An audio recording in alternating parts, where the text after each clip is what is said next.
There was terrible news came through, I think, on Saturday that former European, Commonwealth and British lightweight champion Dave Charnley had died. Now, I'm just going to, before we go, so we've got a little short film, I'm just going to fill you in on a couple of little bits here, some absolutely incredible bits of information. He fought in between fighting for British and European titles. He fought welterweight Don Fulmer. A few months later, Don Fulmer won the world title.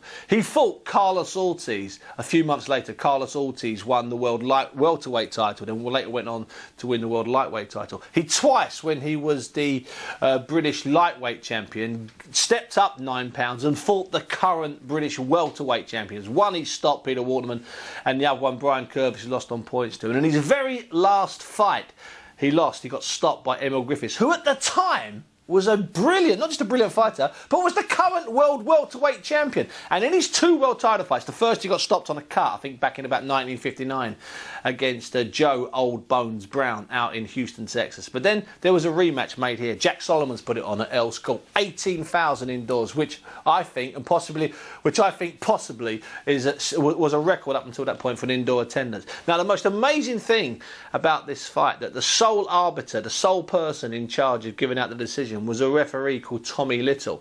Now, Tommy Little and Dave Charnley's manager, Arthur Boggess, they'd hated each other since they were youths, since they were kids, since they were young men.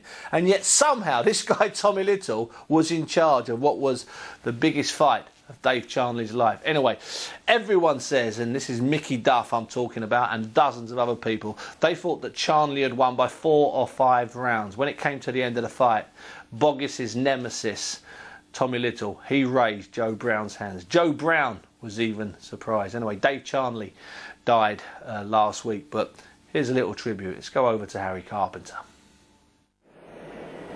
April 1961, Earls Court, London. They're coming up for the 15th and final round. Charnley, 25 years old, has fought the battle of his life. For most of the fight, he's had blood running down his face from a cut on the nose. Joe Brown, the ancient warrior, 35 years old, still a great champion. On my card, he's neck and neck with Southpaw Charnley. We're in the same arena where Turpin once beat Robinson 10 years earlier. And once again, 18,000 people are yelling for a British victory.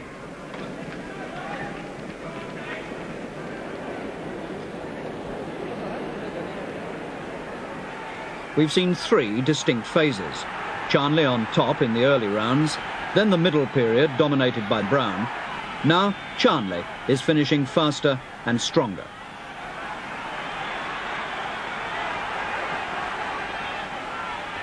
This remarkable champion, Brown, has been the best lightweight in the world for 5 years. He's known as Old Bones, and those old bones have rattled successfully in 10 consecutive world title fights, a record for the lightweights. His methods are based on the classic English orthodox style. Charnley would have been world champion had there not been such a master at the top as Brown. Dave won everything there was to win except this title, and only 2 men ever beat him inside the distance in the whole of his career. One was Joe Brown, and the other Emil Griffith, the welterweight champion of the world.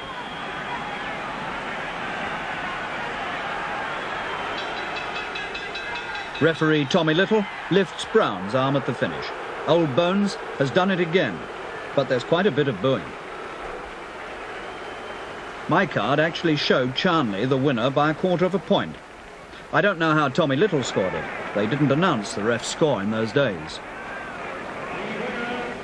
I'm still champion of the world. 2 years later, Charnley beat Brown, but by then, Old Bones didn't have the title. Sad news, the death of Deptford's Dave Charnley. You're watching Steve Bunce on the Boxing Hour here on Box Nation. I was about to say Bunce Nation then. Now,